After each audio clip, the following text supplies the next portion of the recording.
আপনি তো মামুন ভাই মাদার কেয়ার হসপিটালের ম্যানেজার ব্যবস্থা পদে আছে, তাই না? সেই যে রোগীটার ব্যাপারে এতক্ষণ কথা বললাম, বলো যে ডেলিভারি করার সময় রোগীটা মারা গেছে। রোগীর যে ভিকটিমের ভাষ্য যে বাচ্চাটাকে টেনে হিসেবে বের করা হচ্ছে, এখানে কোনো গাইনোকোলজিস্ট ছিল না, বিএসসি স্টাফ নার্স ওরা কেউই ছিল না, সাধারণ আয়া বোয়ার দ্বারা টেনে হিসেবে বাচ্চাটাকে মারছে। এই ব্যাপারে কিছু একটু বলুন।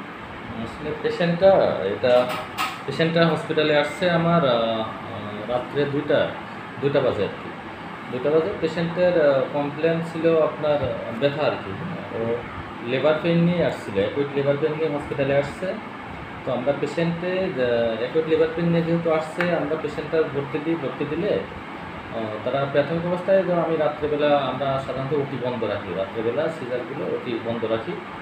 সার্জন পাওয়াটা একটু টাফ হয়ে যায়। তো আমরা পেশেন্টের যখন লেবার পেইন দেখছি, পেশেন্টকে আমরা ওইভাবে কাউন্সিলিং করছি যে আসলে এখন আমরা সিজার করা সম্ভব না, আপনার আবার লেবার পেইনও আছে, জোড়ার মুখও খোলা আছে। সেই ক্ষেত্রে আমার মেডিকেল অফিসার উপস্থিত ছিল, উনি পেশেন্টটা রিসিভ করে আমরা ওনাদের নর্মাল ডেলিভারির শর্ত দিচ্ছি। নর্মাল ডেলিভারির জন্য পেশেন্ট পার্টি আমাদের প্রথমে বলছে নর্মাল ডেলিভারিতে দেখার জন্য আর কি। তো ব্যথাও ছিল প্রচণ্ড রোগী। তো আমরা 1 ঘন্টার মধ্যে নর্মাল ডেলিভারি সাকসেস হয়েছে। নর্মাল ডেলিভারি হচ্ছে, কিন্তু হওয়ার পরে বাচ্চার হার্টবিট পাওয়া যায়নি। তো এই হচ্ছে অবস্থা। এরপরে পেশেন্ট পার্টি আসলে একটু বিগড়ে যায় আর কি। ওরা কমপ্লেন করতে থাকে যে আমার কেন সিজার করলো না, কোনো বিশেষজ্ঞ ডাক্তার নাই কেন। কিন্তু ভুক্তভোগী বলেছিল যে আমার বাচ্চা কোনো ডাক্তার পায়নি এবং তার এই যে এর হাড্ডি, সিনার যে হাড্ডিটা, এই হাড্ডিটা ভাঙ্গা পেয়েছে। এই বিষয়ে কি আপনার? এই বিষয়ে আমার ওই যে মেডিকেল অফিসার ছিল, আমরা তো আসলে রাত্রে বিশেষজ্ঞ ডাক্তার, আমাদের প্রাইভেট হসপিটালে রাত্রে গাইনি বিশেষজ্ঞ ডাক্তার ওইভাবে পোস্টিং নাই, পদ নাই বা উপস্থিত থাকে না। আমরা সাধারণত দেখা যায় অনেক ক্ষেত্রে ক্রিটিক্যাল ক্ষেত্রে যদি সিজার কিংবা যে কোনো অপারেশন ইমিডিয়েট প্রয়োজন হয় রাত্রে, আমরা যদি মনে করি সেই ক্ষেত্রে সার্জন অনকলে আসার পরে কাজ করে। অনকলে আসে সার্জন, অ্যানেস্থেশিয়া আর মেডিকেল অফিসার যারা, তারা তো পার্মানেন্ট হসপিটালে থাকে, উপস্থিত থাকে। আমারও ছিল। তো আমার মেডিকেল অফিসার ওই টাইমে ছিল, কিন্তু বিশেষজ্ঞ গাইনি বিশেষজ্ঞ উপস্থিত ছিল না, এটা আমি বলি। আচ্ছা, কিন্তু প্রশ্নটা হচ্ছে যে আর যে হার্টবিট ব্যাপার, যে বাচ্চার যে হার্টে, ওইখানে সকালবেলা আমার মেডিকেল অফিসার ওই বাচ্চার হার্টবিট ব্যাপারে তাদেরকে গার্জিয়ানদের কিন্তু বলছে, ওরা যে কমপ্লেনটা করছে এটা আসলে ওই পেশেন্টের দিক থেকে ওরা বাচ্চা বিভিন্নজন দেখছে, বিভিন্নজন আসছে, তারা কেউ কমপ্লেন করতেছে হাতের হাড় এটা বাঁকা, এইখানে মাথা একটু চোখা হয়ে আসে। তো এইগুলো তো আপনার মেডিকেল ইথিক্স সম্পূর্ণ কোনো কথা না। আমার মেডিকেল অফিসার ওদের বাচ্চা তো অক্ষত অবস্থায় বোঝাই দিছে, বাচ্চা ডেড, কিন্তু বাচ্চার কোনো ইনজুরি ছিল না, হেড ইনজুরি বলেন কিংবা তার শরীরে কোনো ইনজুরি, এই ধরনের কোনো ইনজুরি কিন্তু ছিল না। প্রশ্ন হচ্ছে সেটা না যে বাচ্চা প্রসব বেদনায় অস্থির হয়েই তো আপনার হাসপাতালে আসছে। এখন প্রশ্ন হচ্ছে যে অপারেশন যে ওটিতে তখন কোনো সার্জন স্পেশালিস্ট ছিল না, কিন্তু আপনারা সিদ্ধান্তটা কে দিচ্ছে যে অপারেশন কি নর্মাল হবে না মেজর হবে? এটা কি ডাক্তার কাউন্সিলিংয়ের মাধ্যমে সিদ্ধান্ত হয়েছে না আপনারা পেশেন্ট কাউন্সিলিংয়ের মাধ্যমে? পেশেন্ট আসার পরে ওদের যখন আমার মেডিকেল অফিসে যখন দেখছে যে ওর ব্যথা প্রচণ্ড, আর আমার যে সিস্টার ছিল বিএসসি যে নার্স ছিল একজন, আর একজন ছিল আপনার ডিপ্লোমা, যে ডিপ্লোমা ওই করছে। তো বিএসসি যে সিস্টার, ওরা দেখার পরে দেখছে পেশেন্টের প্রচণ্ড ব্যথা, লেবার পেইন আছে, অ্যাকিউট লেবার পেইন, জোড়ায়ের মুখও কিন্তু খোলা।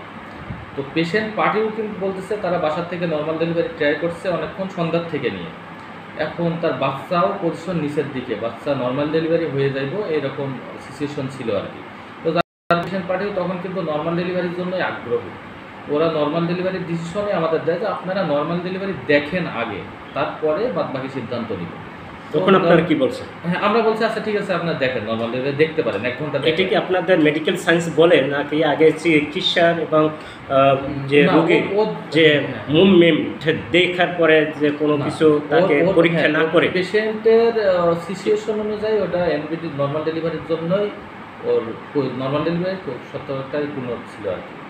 ঠিক আছে, কিন্তু তারা বলছে, কিন্তু আপনার মেডিকেল সায়েন্স কি এটা বলে? মেডিকেল সায়েন্স অনুসারেও আপনার যদি বলেন পেশেন্টের যদি অ্যাকুইট লেবার পেন, জোড়ার মুখ খোলা আছে, তার 3 ফিঙ্গার লুজ আছে, তো সেই ক্ষেত্রে নর্মাল ডেলিভারি তো দেখা তো বৈধ আছে। এখন প্রশ্ন, পেশেন্ট কনসেন্ট দিলে তো দেখা বৈধ আছে। যে প্রশ্নটা ঘুরপাক খাচ্ছে যে ভিকটিমের বক্তব্য, তার হাসপাতালের ডাক্তার চিকিৎসক সবার প্রতি তার একটা ক্ষোভ, যে ওই দিন অপারেশনের সময় কোনো বিশেষজ্ঞ ডাক্তার তো দূরের কথা, কোনো ডাক্তার টাক্তার কিছুই ছিল না। সাধারণ এই যে হাসপাতালে থাকে কে বা কারা হায়া বুয়াতে টেনে হিসেবে বাচ্চাটাকে বের করে এটা উত্তর আমি দিব।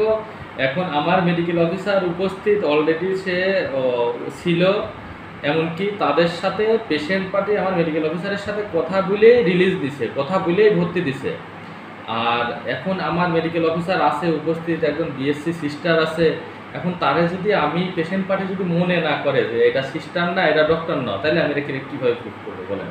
আচ্ছা, এটা আমার প্রুফ করার কোনো ওয়ে আছে? এখন রিলিজ দেওয়ার পর কি তারা বাড়িতে চলে গেছে না এখানে বসে তারা রিলিজ দেওয়ার পরে আমার সাথে তাদের অনেকক্ষণ কথা হয়েছে, তাদের আমরা ব্যাপারটা বোঝাইছি। আসলে পেশেন্ট পার্টি একটা বাচ্চা যখন খারাপ হয়, ও তাদের স্বাভাবিকভাবে মন মানসিকতা আমার হলেও খারাপ থাকবে, আমার মেজাজও খারাপ থাকবে, আমার বিপরীতে যে থাকে তারও খারাপ থাকবে, এটাই স্বাভাবিক। এই ক্ষেত্রে যেহেতু এটা 5টার দিকে, ভোর 5টার দিকে ওই টাইমে আসলে বাসায়, তো আমি বললাম যে না, পেশেন্ট থাক, ওষুধপত্র যেটা পাওয়ার এগুলো পাক, সকালবেলা রিল্যাক্সে যাক বাসায়। তো ওই কারণে ওরা সকালবেলা বাসায় দিচ্ছে।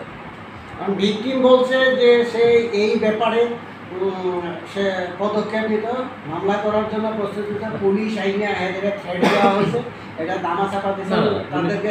পুলিশ প্রশাসন আসলে আমরা হসপিটাল কর্তৃপক্ষ, আমরা তো একটা হসপিটাল কর্তৃপক্ষ, সাধারণত আপনি যদি ব্যবসায়িক প্রতিষ্ঠান হিসাবে আমি চিন্তা করলে তো আমি তো সর্বোচ্চ চাইবো যে এটা যেন জানাজানি না হয়। পুলিশ প্রশাসন আসছিল কি না এখানে? হ্যাঁ, পুলিশ আসছিল তো, এটা তো পেশেন্ট পার্টি ওরাই খবর দিচ্ছে। কে কে? সাংবাদিক, হ্যাঁ, কিছু সাংবাদিকরা রিপোর্ট করেনি কেন? কোনো কাগজ বা রিপোর্ট হচ্ছে কি করে নাই, কি কারণে এটা আমি আসলে কিভাবে বলছি বলে।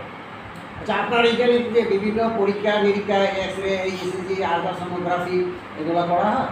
আমার এখানে হ্যাঁ ল্যাবের, আমরা হচ্ছে বি ক্যাটাগরির ডায়াগনস্টিক সেন্টার, আমার ল্যাব যেটা বি ক্যাটাগরি। তো বি ক্যাটাগরিতে যেগুলো জিনিস প্রয়োজন এগুলো আমার সব মোটামুটি আচ্ছা, আছে। তাহলে আপনার হাসপাতালে কি কোনো মাইক্রোবায়োলজিস্ট এবং পার্মানেন্ট না, মাইক্রোবায়োলজিস্ট হসপিটালে আমাদের মানে ইয়ে নাই। রেডিওলজিস্ট? রেডিওলজিস্ট হ্যাঁ আছে।